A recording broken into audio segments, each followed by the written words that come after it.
Hello dear friends,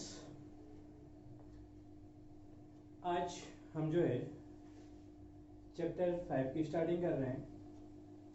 इससे पहले आपको 4.3 तक बता दिया गया है और 4.4 आपको भी इसलिए नहीं बता रखी है क्योंकि इसमें संभावना ये है कि 4.4 शायद इस वर्ष आपसे बोर्ड पेपर में ना पूछी जाए। फिर मैं 4.4 को बताने की कोशिश करूंगा, इसको आपको बाद में बता दिया जाएगा। तो अभी हम जो है चैप्टर 5 पे आते हैं और चैप्टर 5 हमारे पास है समांतर श्रेणी यानी कि अरिथमेटिक प्रोग्रेशन। इसको हम शॉर्ट में जो है एपी बोलते हैं। ये थोड़ा सा आपके लिए एक नया टॉपिक है, तो पहले आप जान लें कि समांतर श्रेणी होती क्या है और क्या क्या इसमें हमारी वर्डिंग यूज होती है, क्या क्या शब्दावलियाँ इसमें यूज होती है, ताकि आपको जो है फिर क्वेश्चनों को बनाने में आपको जो इसमें असुविधा ना हो। काफ़ी समझ में आने पर यह चैप्टर आपके पास काफ़ी इजी है और सिर्फ 2 या 3 फॉर्मूले पे आपकी जो है पूरी चैप्टर हो जाती है। अगर 2 या 3 सूत्र आप याद कर लेते हैं, उनको लगाने का तरीका आप जान लेते हैं और उसमें जो चीज़ें आ रही हैं उनको आप ज्ञात कर पाते हैं, तो आपके लिए चैप्टर काफ़ी आसान हो जाती है। तो वीडियो को आप पूरी देखिए, बीच में आप स्किप ना कीजिए और जितना हो सके अधिक से अधिक इस चैनल को आप जो है सब्सक्राइब कीजिए, शेयर कीजिए और अधिक से अधिक लोगों तक जो इसे पहुंचाने का प्रयास आप लोग कीजिए। ठीक है, तो पहले बात करते हैं कि समांतर श्रेणी कहते किसे हैं। तो समांतर श्रेणी जो है यह एक प्रकार का अनुक्रम होता है। अब बात आती है कि अनुक्रम किसे कहते हैं। तो अनुक्रम हमारे पास जो है एक यानी कि उसमें जो भी संख्या उपस्थित होती है, ठीक है, यानी कि क्या होगा, एक क्रम से होंगी उसमें, यानी कि एक सीरीज होगी। अनुक्रम मतलब क्या, एक टाइप का सीक्वेंस होगा, एक सीरीज होगी जिसमें क्या होंगे आपके पास जो है संख्याएं होंगी, यानी कि अंक लिखे होंगे, संख्याएं लिखी होंगी, जिनके जो है एक दूसरे जो है किसी न किसी संबंध से किसी न किसी प्रकार में क्या होंगे, एक दूसरे जो है रिलेटेड होंगे। ठीक है, तो एक ऐसा अनुक्रम जिसमें पहले पद के अतिरिक्त पहला पद आप जानते हैं, यानी कि जिससे शुरुआत हो रही है सीरीज की, उसको हम पहला पद बोलेंगे। पहले पद के अतिरिक्त प्रत्येक पद अपनी पिछली संख्या में एक निश्चित संख्या जोड़ने पर प्राप्त किया जाता है, उसे क्या बोलते हैं, हम समांतर श्रेणी बोलते हैं। और यह जो निश्चित संख्या है, यह निश्चित संख्या एक शब्द आया है, तो यह जो निश्चित संख्या है, इस निश्चित संख्या को जो है हम जो है सार्वंतर कहते हैं। और यह जो सार्वंतर होता है इसे हम डी से प्रदर्शित करते हैं और इसका जो मान है, इसका डी का, इस डी का मान जो है धनात्मक भी हो सकता है, इस डी का मान ऋणात्मक भी हो सकता है और इस डी का मान जो है शून्य भी हो सकता है।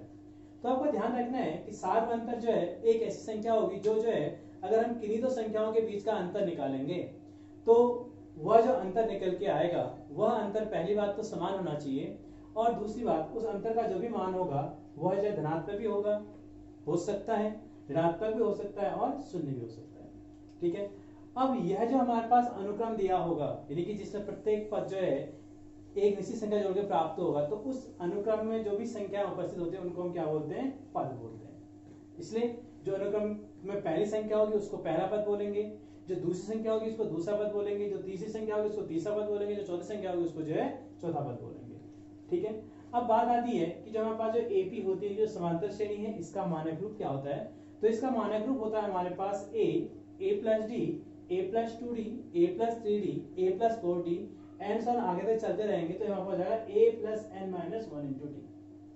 ठीक है, तो इसका ऐसा रूप निकल गया। पहला पद इसको हम बोलते हैं पहला पद, पहला पद क्या हुआ a, दूसरा पद क्या हुआ a प्लस डी, तीसरा पद क्या हुआ a प्लस 2d, चौथा पद क्या हुआ हमारे पास a प्लस 3d, पांचवा पद क्या हो जाएगा a प्लस 4d। तो आप देख लोगे ऐसे अगर मैं पांचवें पद की बात कर रहा हूँ उससे आगे क्या है, डी के साथ जो है एक कम संख्या, जैसे अगर सपोज मैं जो है पांचवें पद की बात करूं, मैंने पांचवा पद मतलब उसको a5 से नोट कर, तो a5 क्या होगा a प्लस 4d होगा। तो आप क्या देख रहे हैं, d क्या है, कितने संख्या है, 4 है। मैं पांचवें पद की बात कर रहा हूं लेकिन d के आगे 5 से 1 कम है, इसलिए जो ये होगा हमारे पास इसको हम बोलते हैं एनवा पद, यानी कि एनवा पद an। तो an क्या हुआ a plus n minus 1 into D. तो ये जो एनवा पद है, इस एनवे पद को ही हम जो है जो हमारे पास समांतर श्रेणी है उस समांतर श्रेणी का व्यापक पद कहते हैं, जनरल टर्म। ठीक है, general term of the AP is what, nth term, यानी कि nवा पद, और nवा पद क्या होता है a plus n minus 1 into D. ठीक है, तो वीडियो को पॉज करके आप नोट कर लीजिए।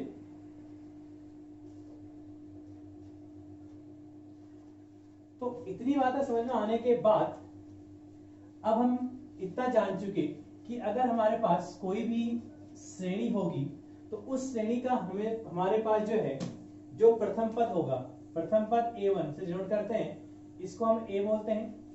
जो द्वितीय पद होता है उसको हम A2 बोलते हैं। A2 हमारे पास A प्लस डी होता है, इसको हम A प्लस डी भी लिख सकते हैं, या इसको हम जो है A1 प्लस डी भी बोल सकते हैं। ऐसे ही हमारे पास जो A3 होगा, A3 को हम जो है A प्लस 2D बोलेंगे, या इसको हम जो है A2 प्लस डी भी बोलते हैं। दूसरा पद निकल गया, उसमें डी जोड़ दो, तीसरा पद निकल जाएगा। ऐसे ही A4 जो हो जाएगा, इसको हम जो है A प्लस 3D बोल सकते हैं, या इसको हम जो है A3 प्लस डी भी बोल सकते हैं। ऐसे ही हमारे पास जो A5 होगा, इसको हम जो है A प्लस 4D भी बोल सकते हैं, या इसको हम जो है A4 प्लस डी भी कह सकते हैं। तो इस तरीके से हमारे पास जो है लिखने का एक तरीका होता है।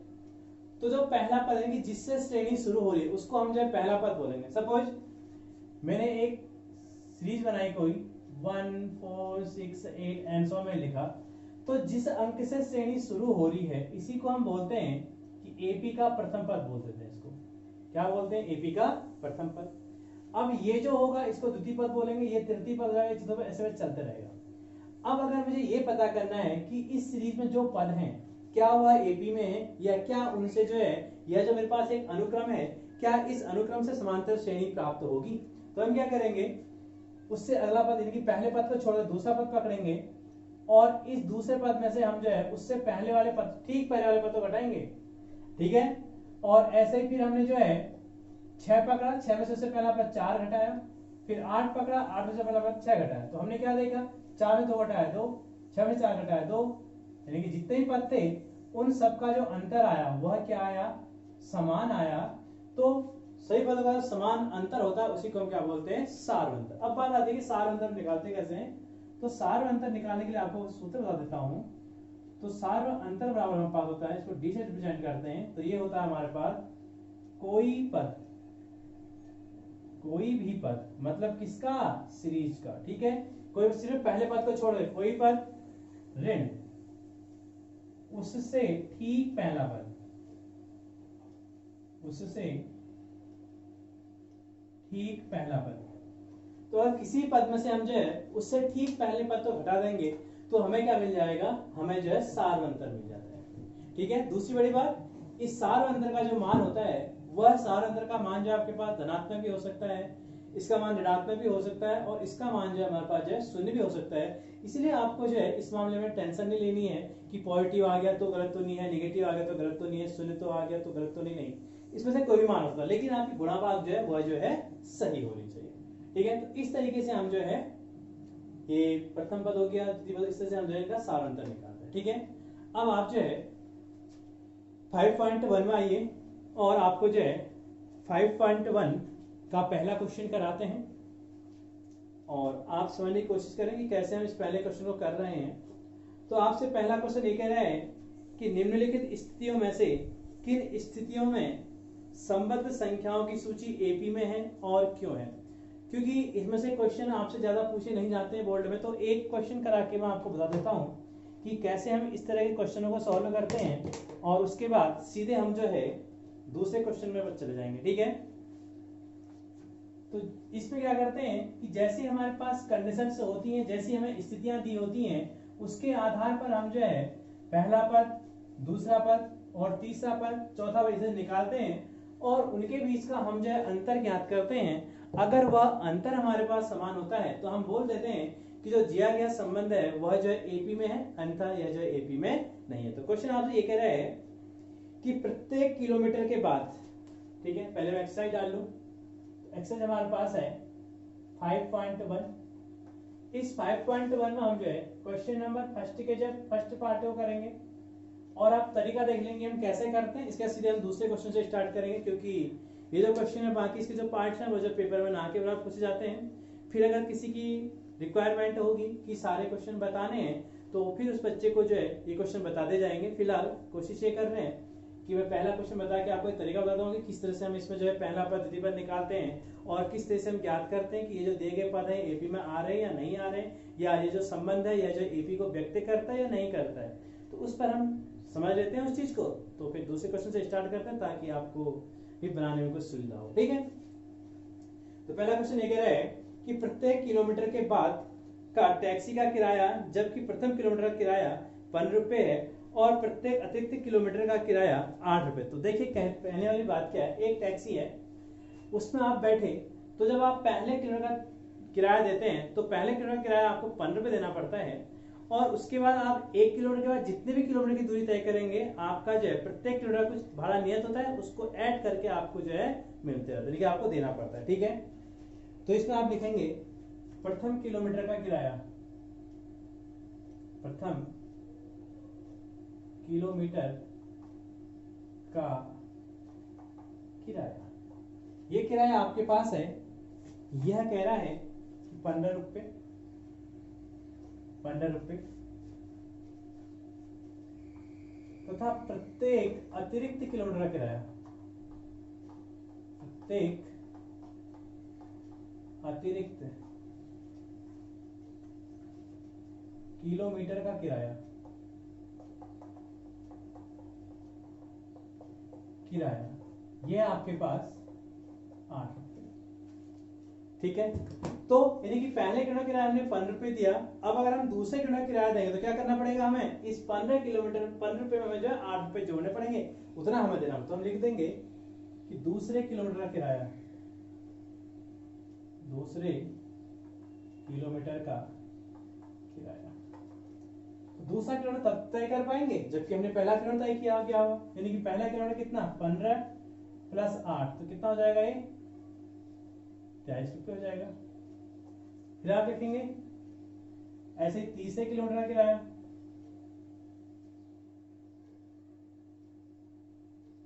तीसरे किलोमीटर का किराया ये आपका हो जाएगा, तो दूसरे किलोमीटर कितना है 23 था, इस 23 में आप जो है 8 और जोड़ देंगे तो कितना हो जाएगा आपके पास, ये जाएगा आपके पास 31 रुपये। ऐसे ही अगर आप अगर चौथे किलोमीटर किराया भी ज्ञात करते हैं,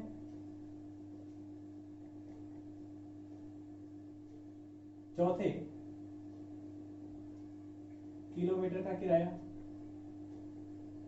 तो आप क्या करेंगे, ये जो तीसरे किलोमीटर किराया आ गया है इसमें आप जो है 8 रुपए जोड़ देंगे, तो कितना हो जाएगा आपके पास 39 रुपीज हो जाएगा।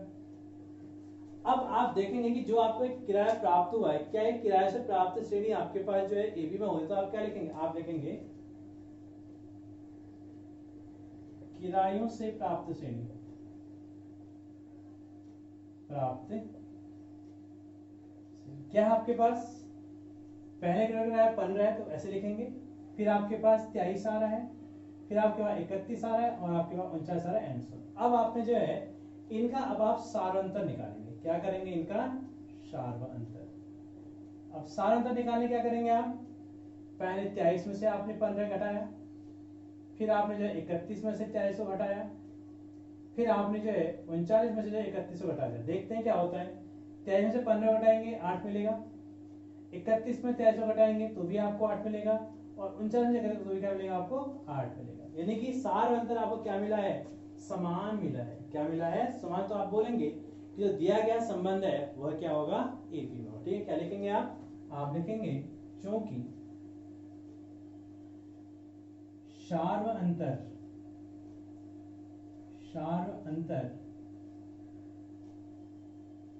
समान है, अतः दिया गया संबंध एपी में होगा, एपी में होगा या समांतर श्रेणी में होगा। तो ये आपका जो है एक प्रकार से क्वेश्चन करने का तरीका हो गया। तो ऐसे ही इस पहले क्वेश्चन में आपके जो पार्ट्स हैं आप बाहर कोशिश कीजिए, क्योंकि मैं पहले जैसे कह चुका हूं कि एग्जाम व्यू से जो है ये आपके लिए इम्पोर्टेंस नहीं रखते हैं, लेकिन ये कि आपको आने चाहिए। अब इन्हें हम करते कैसे हैं वो मैं आपको एक तरीका बताता, इस तरीके से आप इनको ज्ञात करेंगे और लास्ट में जो भी आ रहे हैं जितने भी पद आ रहे हैं उनको आप इस चीज के फॉर्म में निकालेंगे, और चीज के फॉर्म में रखने के बाद आप सबका सारांतर निकालेंगे। अब जितने भी कम से कम सारांतर निकाले, कम से कम आप 4 पद इसमें कैलकुलेट करें। ठीक है, कम से कम 2 पद 3 पद तो आप तब भी करें कैलकुलेट, ठीक है। और उसके बाद आप जब इनका डिफरेंस निकालें, अगर आपको समान आता तो आप बोलेंगे कि चूंकि साधारणतः समान है अतः दिया गया संबंध जो वह जो क्या होगा आपके पास एक भी होगा, ठीक है। अब दूसरा क्वेश्चन कैसे करना है उसको देख लेते हैं, बाकी क्वेश्चन इसके बाद फिर हम कल करेंगे। तो दूसरे क्वेश्चन को देखिए, ये कह रहा है कि दी हुई एपी के प्रथम 4 पद लिखिए जबकि प्रथम पद और सार्व अंतर आपको दिया हुआ है, ठीक है। काफी आसान सा क्वेश्चन है, आप मेरे साथ साथ बनाएंगे आप तो आपको काफी आसान लगेगा। आप ध्यान से देखिए पहले, उसके बाद आप बनाइए। तो हम क्वेश्चन नंबर 2 की बात कर रहे हैं। क्या कह रहे हैं, आपको प्रथम 4 पद, पहली बात तो यह है कि प्रथम 4 पद होंगे क्या।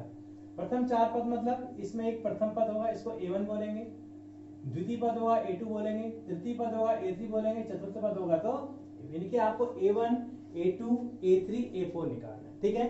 अब हम बात कर लेते हैं कि भैया A1 क्या होता है। तो जो A होता है इसी को हम A1 बोलते हैं, और A2 क्या होता है हमारे पास, A2 हमारे पास होता है इस A में जो D जोड़ के प्राप्त हो रहा है, और जो A3 हमारे पास होता है वह जो है A में 2D जोड़ के मिलता है, और जो A4 होता है वह जो है A में 3D जोड़ के मिलता है। और साथ में आपको दूसरा बता रखा था, इसको हम जो है A1 प्लस डी भी बोल सकते हैं, इसको हम जो है A2 प्लस डी भी बोल सकते हैं, इसको हम जो है A3 प्लस डी भी बोल सकते हैं। यानी कि आप इसको जो ऐसे भी लिख सकते हैं, कोई दिक्कत नहीं कि आप इसको ऐसा ही बोला, आप इसको ऐसा भी बोल सकते हो, ठीक है।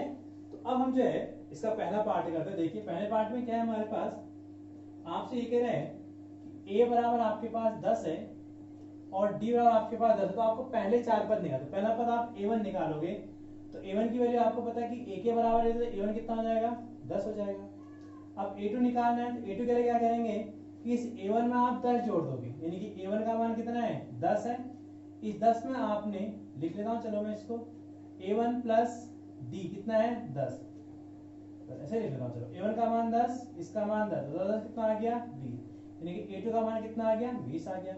अब आप A3 निकालेंगे, A3 मतलब क्या होता है A2 प्लस फिर से D, A2 का मान कितना आ गया 20 आ गया है, प्लस इसमें D का मान 10 है तो कितना हो जाएगा 30 हो जाएगा।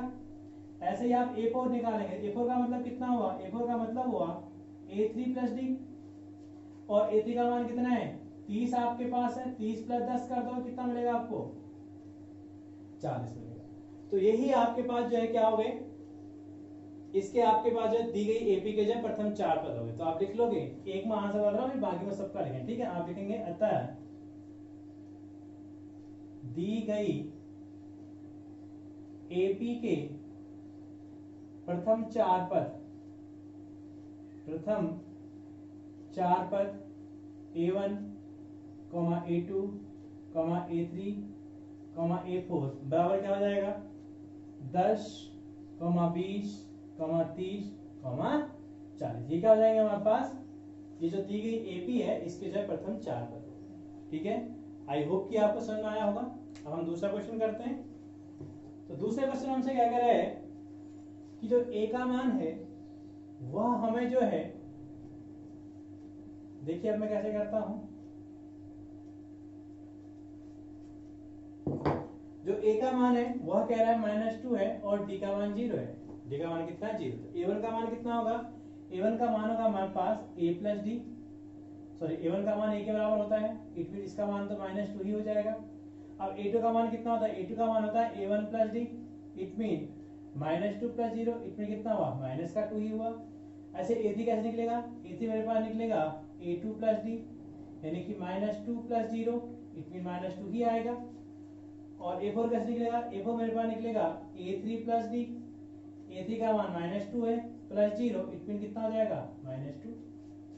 तो हम क्या कहेंगे, हमें बोलेंगे अतः दी गई एपी के प्रथम 4 पद A1, A2, A3, A4 तो बराबर कितना है -2, -2,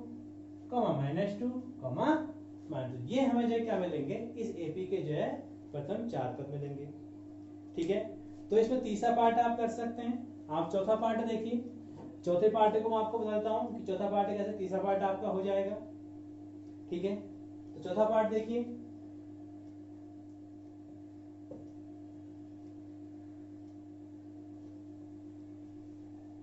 देखिए इसका चौथा पार्ट क्या है। चौथे पार्ट में आपसे कह रहा है कि a = -1 और डी इक्वल टू आपके पास हाफ कह रहा है। तो a1 मतलब a होता है और a की वैल्यू -1 है, तो a1 का मान भी -1 मेरे पास जाएगा। अब a2 निकालेंगे तो a2 इक्वल टू क्या होता है, a1 प्लस डी होता है। तो a1 का मान कितना है, -1 है, d का मान कितना है, हाफ है। तो -1 में हाफ जोड़ोगे, आपको जोड़ना आना चाहिए, -1 प्लस हाफ कह रहा हूं मैं। इसमें 1 लेट करोगे तो इन दोनों का लॉसअप निकालोगे, 2 लॉसअप आएगा तो 1 का बाद 2 में 2 आएगा, 2 1 का 2 माइनस का 2 प्लस 2 का बाद 2 में 1 बार गया तो 1 1 का 1, तो -2 प्लस 1 -1/2। यानी कि अगर आप -1 प्लस 1/2 को जोड़ोगे तो ये आपके पास माइनस का 1/2 ही मिलेगा। तो a2 की वैल्यू कितनी आ गई, -1/2। अब आप क्या करेंगे, अब आप जो है a3 निकालेंगे। a3 कितना है, a3 आपके पास है a2 प्लस डी। कितना आ गया, a2 प्लस डी। तो a2 का मान कितना है, a2 का मान है माइनस का हाफ और d का मान कितना है, हाफ। तो -हाफ प्लस हाफ दोनों कट गए, कितना मिलेगा, 0। यानी कि a3 का मान कितना जाएगा, 0। अब रही बात a4 की, a4 मतलब कितना होता है, a3 प्लस डी। a3 का मान कितना है, 0 प्लस d का मान कितना है, हाफ। तो 0 में हाफ में कितना मिलेगा, हाफ मिलेगा। इसका मतलब क्या हुआ, जो प्रथम चार बजाएंगे, a1 का मान कितना है, -1 है, a2 का मान कितना है, माइनस का हाफ है, a3 का मान कितना है, 0 है, a4 का मान कितना है, हाफ है। तो इस तरीके से आपके पास क्या हुआ कि इस एपी के आपको जो भी एपी दी थी इसके आपने प्रथम चार पद निकाले। ठीक है, तो इसके बाद भी एक पार्ट बचा हुआ है। तो एज का तो आपके पास -1.25 है और डी का तो आपके पास जो है -0.25 है। तो थोड़ा सा ध्यान देते हुए आप उसको बनाएंगे और आप जो है इसको करने का प्रयास करेंगे। तो कल जो है हम जो इसका तीसरा क्वेश्चन पे चर्चा करेंगे और फिर आगे बढ़ते हुए चलेंगे। तो आई होप कि आपको समझ में आया होगा। और लेकिन एक काम आपको जरूर कर देना है, आपको जो है सब्सक्राइब और जो शेयर आपको करना है और जो बेल आइकन है उसको आप प्रेस कर लीजिए और उसको जो है पर्सनलाइज कर दीजिए ताकि जितनी वीडियो बनती रहे वो सब आप तक पहुंचती रहे। Okay bye.